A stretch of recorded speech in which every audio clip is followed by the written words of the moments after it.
Hi there, spinning friends. Welcome back to another Spinning Sara video.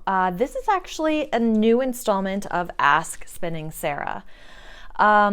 This little series has been gone for a little while, but I figured that today was a great day to bring it back. And the reason for that is one of my viewers, mdbenoit, posted a few questions on my latest start to finish video. And I thought this would be a perfect forum to answer those questions more than just typing them out, and open the floor to any other questions that may need to be answered. All right, so she had asked me what kind of wheel was I spinning on. My I guess closed captioning or transcription said that it was a rose wheel, and she was convinced that that was not actually the name of the wheel, but it is. It is a Majacraft Rose, and I will drop a picture of it in here. It's a really, really lovely wheel. It's probably my best treadling wheel that I have. And it is actually called a rose. It has a rose laser etched onto the front of it, and that is done by Majacraft. I did not ask for that, it just came with it. And it is a Scotch tension double treadle wheel, and the upright, I guess the mother of all, swings both left and right and can be center. So it's a castle style wheel, and it has the ability to lay over on its side to really allow for different kind of ergonomic setups.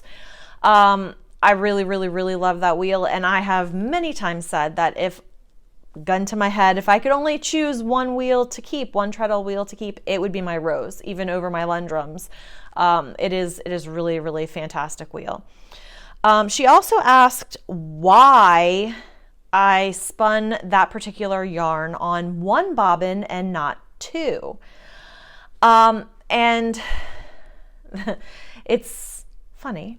I, like most of you probably, have come into the situation where I have spun half of my yarn on one bobbin and half of my yarn on another bobbin, and then went to two-ply them together, and bobbin one or bobbin two has a whole bunch of singles left over on it, and you either have to just call those a loss, or you have to Andy and ply them to make it finish into a two-ply. So I don't like doing that. I don't like playing, for lack of a better term, plying chicken. I would rather know that all the singles that I spun are going into my finished product, and I know of no better way than to spin it all on one bobbin and then wind it off on my ball winder and then ply from a center pull ball.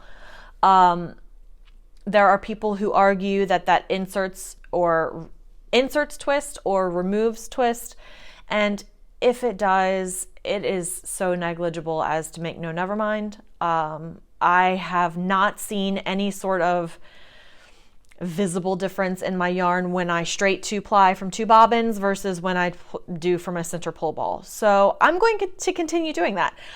It's just what I prefer. It's what I'm most comfortable with. And again, it ensures that I'm using every single scrap of my fiber going into those precious hand-spun skeins. Also, she wanted to know if I was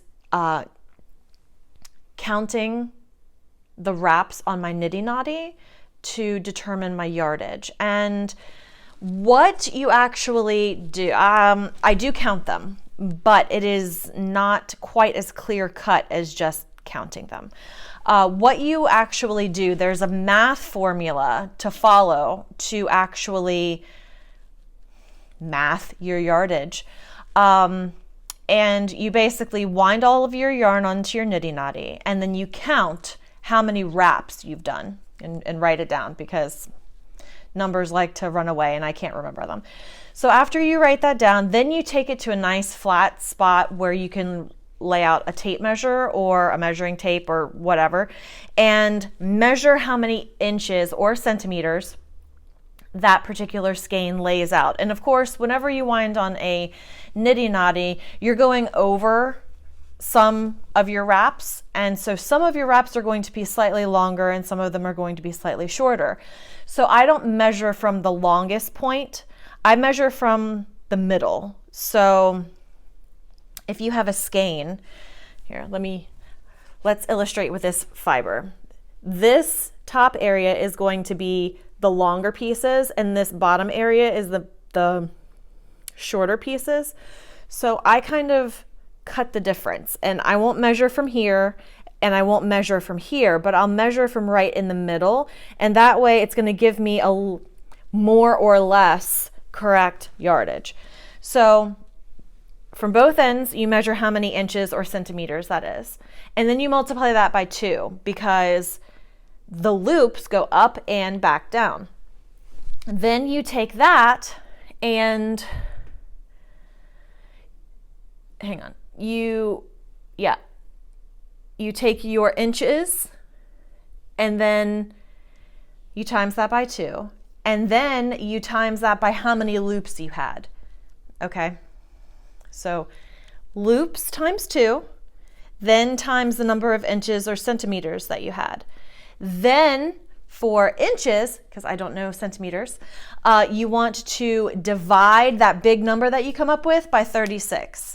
Because there are 36 inches in a yard. So you're going to figure out your yardage that way.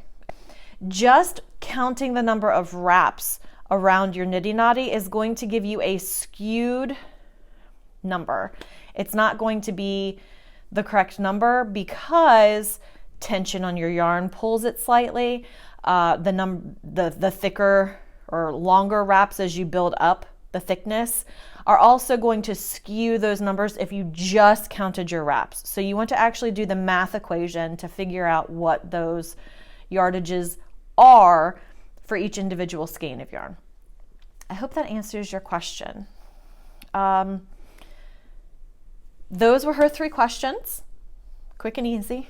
If you guys have any questions, please leave me a message down below and I will definitely get back to you guys either in a written format on this video or as another Ask Sarah. Thank you guys so much for watching. Thank you guys for interacting with the video. Please like if you like this video. Please subscribe if you have not already.